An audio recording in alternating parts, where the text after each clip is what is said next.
para magamit ninyo kay tatay. Ito naman ay mga ibang needs nila doon sa bukid. Kaya salamat Ate Del.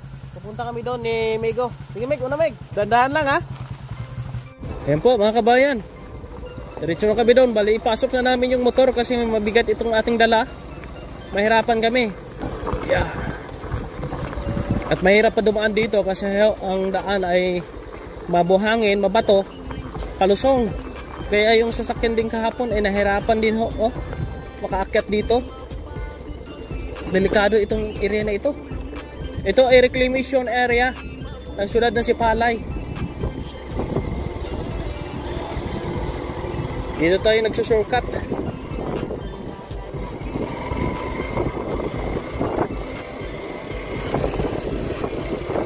Layo itong lugar ng dalawang senyor. Hindi makakapasok sa loob. Buti ngayon hindi maulan. Yeah.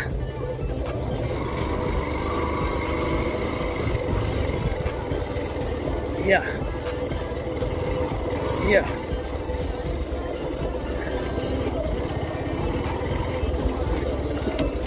Yeah. Yeah. Yeah. Kaya yan.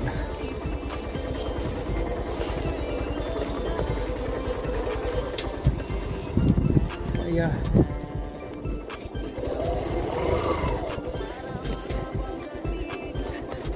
Uy, lah. Hup. Yeah. Yeah. Hup. Yeah. Yeah. Sok.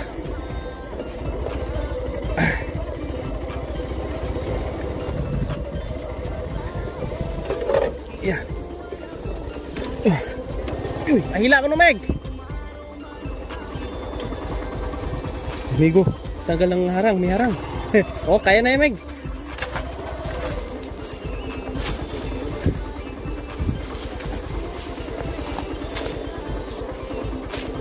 Yeah. Yeah.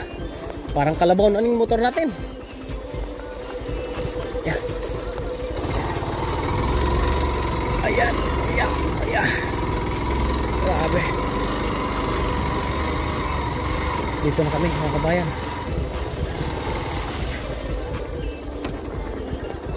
Yeah.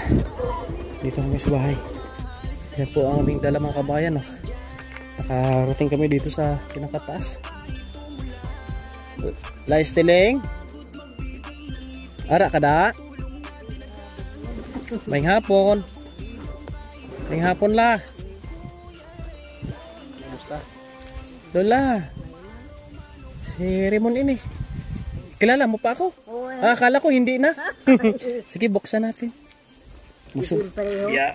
Yeah. Wala mo. Lola. Naparito kami. Pwede pumasok. Pwede mo sulod. Okay. Sulod ako. Sige. Si Lolo, kamusta? Kanina, nagpunta sana ako sa ospital. May naghahambal sa akon, may nagsabi, wala na daw kayo doon. Umuwi kayo. Nga nagpuli ka mo dayon, nagpa-discharge ka mo agad. Kay ilang kabudlay, wala siyang mabantay. Dito. Wala siyang magbantay sa kanya. Kaya nag-decide kayo na mapuli na lang de. Kamusta naman si tatay? Mamaya yapot. Kahit lang daw kapot. Kaya dumiretso ako dere. May ihatag ko na bulig sa inyo. Naghanap ako ng pwedeng makabulig man sa aton. Makatulong man sa aton. Si Ate Delmera. Tutulong po sa inyo. Sana ihatid ko doon sa ospital. Wala naman kayo doon. Dito na lang. Binili ko na lang din ng kailangan ng mga needs nyo. Kasama ko ngayon ay si Miguel. Meg! Dalhin mo dito Meg yung yung ating bulig. Sige. Dito na yung Diyan lang muna. Lagyan mo lang muna dyan Meg. Dyan. Ayan. Sige. Pati yung bigas Meg.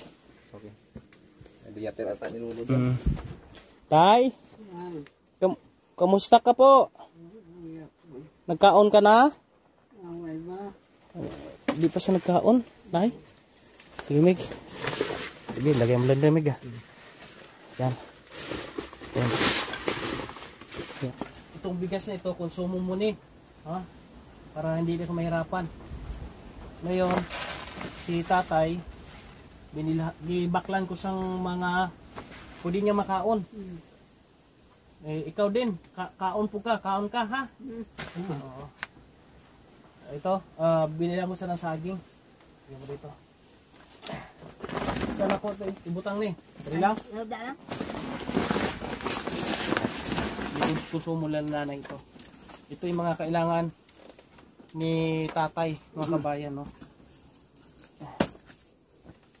Pero ang gamot niya, kumpleto ng gamot niya, nay. Oo. Makakatulong ito sa kanila.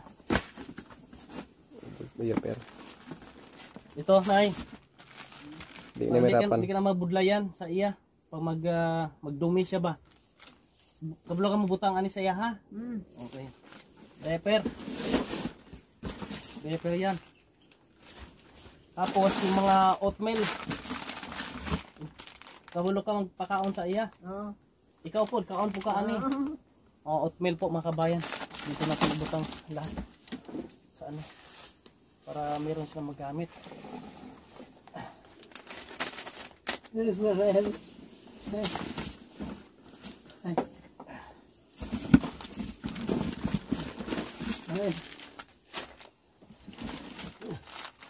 Para meron silang konsumo po mga kabayan. Bantayan mo na lang si tatay. Hindi ka na lang maglakat-lakat. At least meron na silang konsumo daw. Ito na para may ano ka mo. Mga dilata. Mga dilata. Oo. Yan. Ito mga gamit ni tatay. Tapos yung ang bigas mo.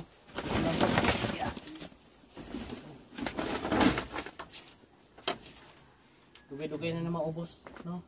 Tatay, pakainin mo siya ng oatmeal. Kabalo ka man sila mag ano. Oo.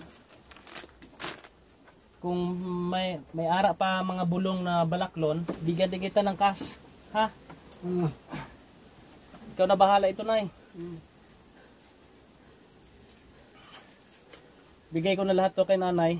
Yung mga ang sobra na kas po mga kabayan. Itago mo to, ha? Para magamit ninyo kay tatay. Naghabol hininga si tatay, no? Ano Gusto siya? niya magsalita eh. Gusto niya magsalita pero nahihirapan siya. Kasi yung gusto talaga nila, ano daw, uuwi sila dito. No? Na yung bang gusto na lang sa bahay na lang daw. Kaya nagpa-discharge po sila mga kabayan. Sabi po ng kanyang pamangkin. Hindi naman po nila pwedeng pilitin, no? Yung senior na manatili kung ayaw nila. Kaya ay hinatid daw sila. Ito na lang, yung needs na lang po nila ang ating ihatid po dito. Kaya salamat naman po sa ating kaibigan, kay Ate Del. At gumawa talaga kami ng paraan kung paano din makatulong dito kila nanay. Sila talaga yung higit na nangailangan po mga kabayan. Masakit sa dibdib na nakikita yung tulad po nila na sulo dito sa bukid. No? Kasi si Miguel Noel, sobrang natouch din sa dito. Marami po ang nalungkot dito sa sitwasyon nila. Kaya wala silang anak. Kaya gumawa kami ng paraan kung paano kami makatulong dito at paano na maparamdam sa kanila na mayroon pong nagmamalasakit po sa kanila. Ano, Nay? Ano lang? Dasal. Dasal lang sa Panginoon. Dasal lang. Na maka-recover. No, malagpasan ba nato ang kaning pagtilaw sa itong kinabuhi?